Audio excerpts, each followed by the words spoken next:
So welcome to the first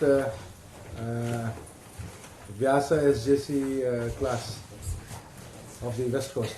This was a dream that one day we'll start this class. This was one of my most important. I knew that if SJC has to take off in the US in a proper way, it has to be over here.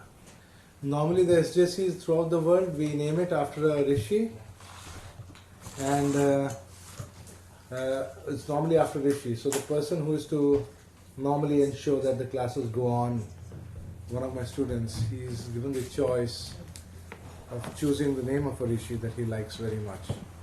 And Freedom wanted that we started this Vyasa SJC. See, the important thing about these classes, number one, first I'll give you a brief synopsis of what we are doing and why we are doing it. And then we'll discuss about why and how we should do it before we go into the first class and what we should do about it. So, firstly, the classes are free, right, Freedom? We're going to keep it that way. Good. Let's be very clear on it. The classes are free. Nobody has to pay anybody anything for coming for these classes. These classes basically are meant to share knowledge. Okay? Guru is anybody who is saying something. Shishya is anybody who is receiving the knowledge. Some people, like people walking in a row.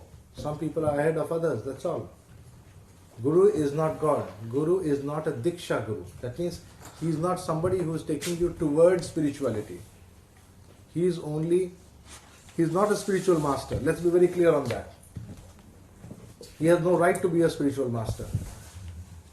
The Jyotish Guru has no right to be a spiritual master. I am very, very clear on that. It's free because if it is not free, the teacher will be very restricted in his teaching. That is the reason why it used to be free in the tradition. It was always free, so that I can speak freely. I mean, I'm not thinking that I have crossed an hour or 2 hours or 3 hours. There is no restriction. I am free to speak my mind. Complete and total freedom, because there is no money involved over there in the first place. That is the reason why it was free. If it is not free, that freedom will not be there. You lose out on the freedom. That restriction comes up. That is the reason why the teaching in the tradition was always kept free. Now, the reciprocation was in the form of dakshina. So that students would ensure that the teacher never went without food. He always had his basic needs fulfilled. There were some who were richer, some who were poorer. They would give based upon the means.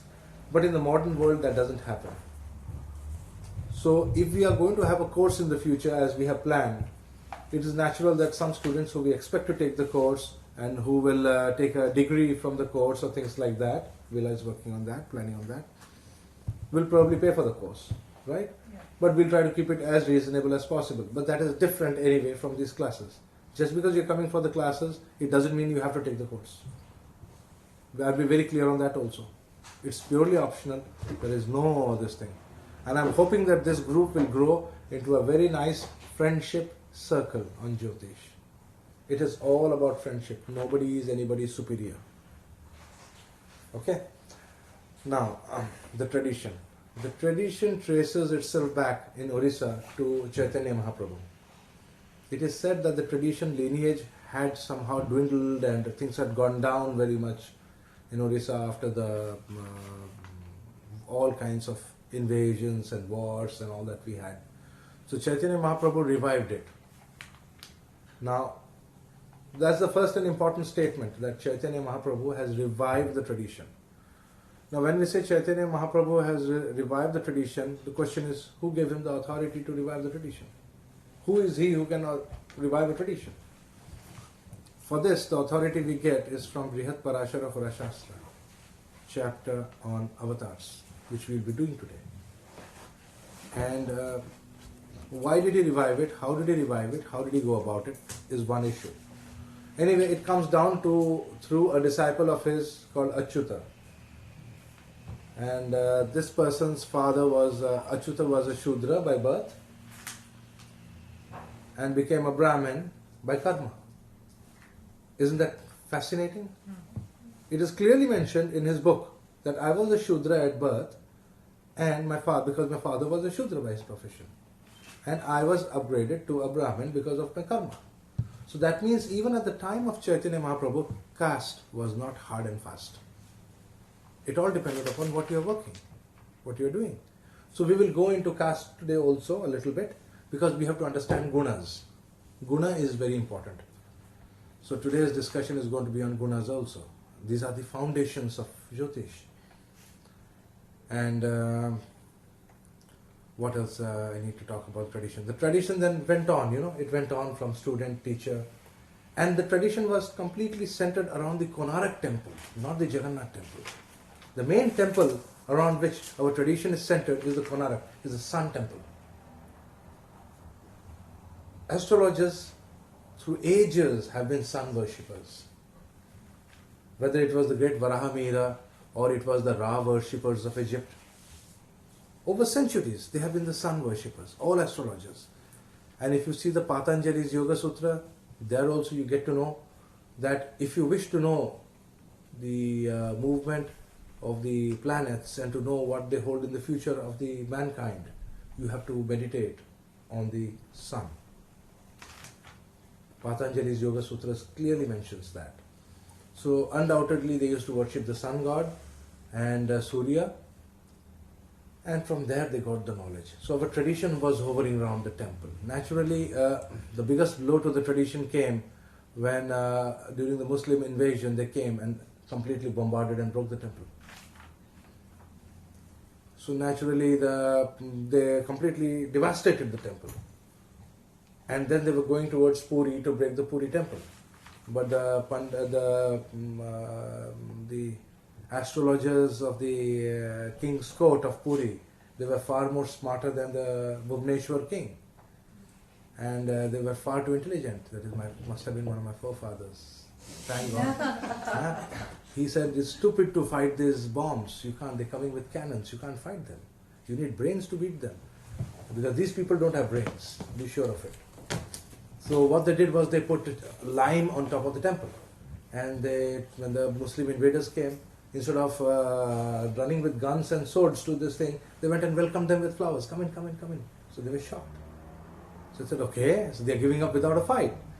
So then they said, we want to break the temple. I said, why? It's made of lime, it will fall down anyway. They looked at it, so they went, poked on it and things like that. They said, oh, it's made of lime. They said, are they fools? They built a thing of lime. What kind of fools would have built it of lime? They left it and went away. The temple stands today. So who was a fool and who was intelligent? You see that? So that was the thing. So the tradition sort of went down after that. And then the British came to India, and naturally when they see a beautiful piece of art, it must be a part of the British Museum. That is their tradition. So today I had the pleasure this time, I used to pray that I don't wish to die in this planet without seeing the sun god. I wanted to see with my own eyes, to behold him with my own eyes. The statue that must have been worshipped by my gurus and the whole tradition. And this time I was so fortunate that on my way via London, we went to the British Museum, and very beautifully the entire statue of the sun god is there in all his glory. Well maintained, put in a glass cage. Is it the original one? Yes. When I looked at it, I had two conditions, I told Sarbani. I look at it and I know it is from there. It will be black stone, shining, so well polished that some of the best machines today cannot polish it.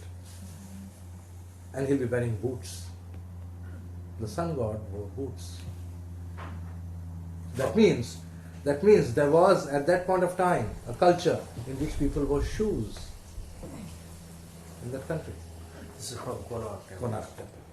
And not only that, the Navagrahas which were worshipped are also there, beautifully kept in the British Museum, but not in the main room. It's in the upper room. They have been kept on a separate thing, hidden away from the. If you can find it there, go and see. It's exquisite.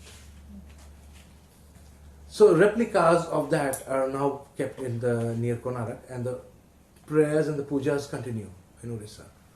What would the astrologers do? I know if somebody took it away, you can't do anything. You have to make your own little duplicates and continue with that. So the tradition continues. The thing is, nobody could steal the knowledge. That is what I am trying to say. They broke the temple, they took away the statues, and called it all kinds of collections. Almost you can't imagine the kind of statue. The whole temple, literally every temple or statue of the temple is there in the British Museum. The first day I went in, it was like a shock for me. And the second day I went in there, and then a thought came to me. Well, God has been kind. If it was not preserved by the British, who knows which Maharaja would have stolen it away? Because today the Rajas have become all plunderers. Right? So in a way, it was kind of the British to keep our thing for us.